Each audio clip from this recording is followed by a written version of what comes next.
हूँ। जी बताइए। डॉक्टर वेद प्रताप वैदिक जी हमारे काफ़ी नज़दीक रहे, और जब इस जी नंबर से मुझे रिस्पांस मिला तो मुझे लगा कि मुझे बात करना चाहिए कि इस नंबर को कौन हैंडल कर रहा है। जी, तो आप कौन हैं?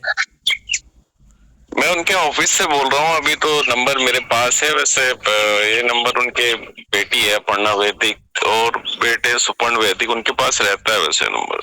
अच्छा, आप अपना थोड़ा सा जी, विस्तार से परिचय दें। ऑफिस में आप क्या काम करते हैं, कैसे करते हैं? मैं उनका सेक्रेटरी था। मैं उनके साथ ही था, 10-15 साल उन्हीं के साथ रहा जी। जब वो लास्ट समय तक। ओके, तो आप मध्य प्रदेश से बिलोंग करते हैं या आप दिल्ली से ही बिलोंग करते हैं? नहीं, मैं मध्य प्रदेश से ही हूँ। मध्य प्रदेश के बैतूल जिला है ना, जो वहां से हूँ। ओके। आपको क्या मेरी फीड मिल रही है क्या? मेरे कभी वक्तव्य या मेरे वीडियोस, क्योंकि मैं। नहीं, मैं एक्चुअली रेगुलर नहीं देखता। भी प्रोग्राम था ना उनका, शायद मिला होगा आपको इनविटेशन। हाँ हाँ हाँ, तो मिला था। बस मैं वो उसी को ऑपरेट कर रहा था। बाकी क्या आता है नहीं आता वो फिर मैं नहीं देखता उसमें। अच्छा। बस। आपका शुभ नाम क्या बताया आपने? जी, मोहन मोहन सूर्यवंशी। मोहन सूर्यवंशी, आप बैतूल के रहने वाले हैं। जी जी मोहन जी, क्या आपको इस बात का एहसास है कि हमें अच्छा भारत नहीं मिला है, हमें सही मामले में स्वतंत्रता नहीं मिली है, जिसको हम कहते हैं अपना तंत्र स्थापित होना?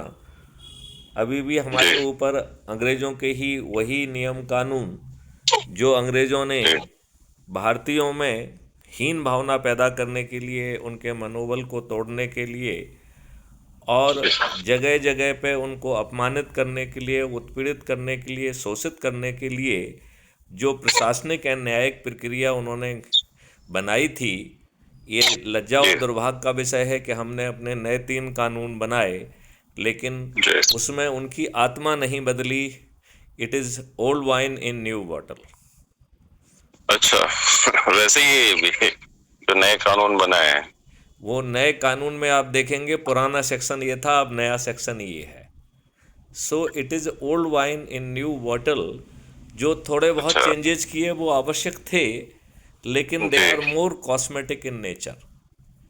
इससे आम अच्छा। जनता को वो जी न्याय नहीं मिल रहा है, थाने में सम्मान नहीं मिल रहा है, एफआईआर दर्ज नहीं है, थाने से भगा दिया जा रहा जी है, 4 झूठे बयान काटकर जो है गिरफ्तार करके चालान पेश कर दिया जा रहा है। लोग वर्षों वर्ष कोर्ट कचहरी के चक्कर लगा रहे हैं, और जी। बहुत सारे लोग जो है छोटी मोटी गलती में जो है जेल में सजा भुगत रहे हैं, और बड़े दुष्ट बाहर घूम रहे हैं। सही बात। इस बात से किस हद तक आप सहमत हैं? नहीं, वो तो सही कह रहे हैं। सुधार की तो निरंतर आवश्यकता है ही हमारे कानून में, देखिए, लोगों में अपन भी। लोगों सुधार का की जो। बात करेंगे तो छोटे मोटे करेक्शन की बात करेंगे। जी हमें मूलभूत परिवर्तन करने की ज़रूरत है, अपने कानून की आत्माएं बदलने की ज़रूरत है। जो ढांचा गुलामों के लिए बनाया गया है वो स्वतंत्र देश के स्वतंत्र नागरिकों पर थोप के रखना, इससे बड़ी जी। कोई नाइंसाफ़ी नहीं हो सकती है। लेकिन इसे बदलेगा कौन? मतलब आपको कौन लगता है कौन बदलेगा? मैथिली शरण गुप्त 4 सरल उपाय के तहत 9 दिन में 100 करोड़ होकर ये पूरी व्यवस्था बदल देंगे। यदि ये राजनेता जाग गए तो इन्हें 240 से 500 पार करा देंगे। जी बात आप समझ रहे हैं? जी जी बिल्कुल। तो देखिए, किसी दूसरे के ऊपर आप आश्रित नहीं रह सकते हैं। तो जी चुनौती लेना है तो खुद ही लेना होगी। सही बात। ये बात मानते हैं? जी तो बिल्कुल। हमने एक छोटा सा मॉडल डेवलप किया है, जी जिसमें ना तो किसी को चंदा देना है, ना जुलूस निकालना है, ना धरना देना है, ना कोर्ट कचहरी में जाना है, ना जनता मंतर पर बैठना है, ना कोई चक्का जी जाम करना है, ना रेल रोको करना है। यहाँ तक कि अपना सोच, चिंतन और क्रियाकलाप भी नहीं बदलना है।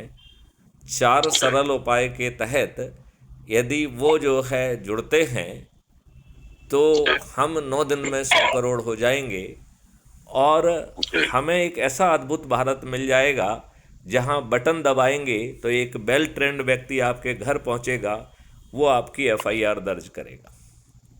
अच्छा। और झूठी एफआईआर कराना, झूठे बयान देना, झूठे बयान लिखना, झूठी वकालत करना परजरी के बहुत गंभीर अपराध होंगे। इन्हें करने वाला जेल में सड़ेगा। क्राइम फ्री भारत के 2 मॉडल के तहत भारत सरकार को टैक्स पर निर्भर नहीं रहना होगा और उसके पास 20 गुना ज़्यादा पैसा पहुंच जाएगा, 20 गुना। और उसे अपने देशवासियों से 5 साल के अंदर टैक्स, सभी तरीके के टैक्स को ख़त्म करना होगा, क्योंकि जब 20 गुना पैसा आ गया तो फिर टैक्स क्यों लेंगे। हर भारत के नागरिक को 5 मौलिक अधिकार मिल जाएंगे, जिसमें भारत सरकार के खजाने से 1 पैसा नहीं लगेगा और उसे जब पैसे की आवश्यकता होगी तो अपने ही कल्प वृक्ष अकाउंट से मिल जाएंगे। और ऐसा मॉडल आपने बनाया है? ऐसा मॉडल बनाया है और इसमें भारत सरकार के खजाने से 1 पैसा नहीं लग रहा है। लेकिन क्या हमारे दुष्ट राजनेता जिस मशीन से निकले हैं, वो मशीन ऐसा भारत देने के लिए क्या उनका सोच, चिंतन और क्षमता इस तरफ चलेगी? क्योंकि ये समझना बहुत ज़रूरी है कि हमारे राजनेता किस मशीन से निकल रहे हैं।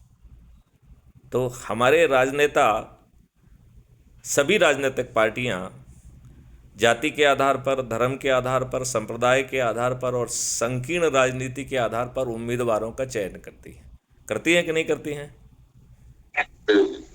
और फिर जो है हम एक आकलन करते हैं और उसे विनेबिलिटी का आकलन कहते हैं। तो जो व्यक्ति दुष्ट है, जो व्यक्ति अपराधी है, जो व्यक्ति गुंडा है, जो व्यक्ति बाहुबली है, जो व्यक्ति धनबली है, उसे यह राजनीतिक पार्टियां विनेबल मानती हैं। और फिर सभी राजनीतिक पार्टियां बिना एक्सेप्शन के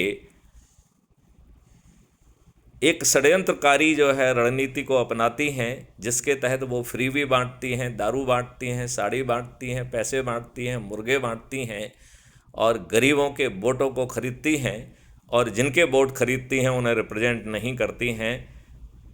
जो लोग गरीबों का वोट खरीदकर एमएलए, एमपी, मंत्री, मुख्यमंत्री बनते हैं, वह पार्टी भिप से बंधे हुए अत्यंत ही मजबूर प्राणी होते हैं। सर, आपने जो वीडियो भेजा है मैं देखूंगा। अभी मैं जरा कहीं निकल रहा था, रास्ते में था। चलिए, मैं आपसे आप हाँ, इसके बाद आप जरूर मुझसे बात करिए। चलिए, जय हिंद, जय भारत, वंदे मातरम, जय गुरुदेव।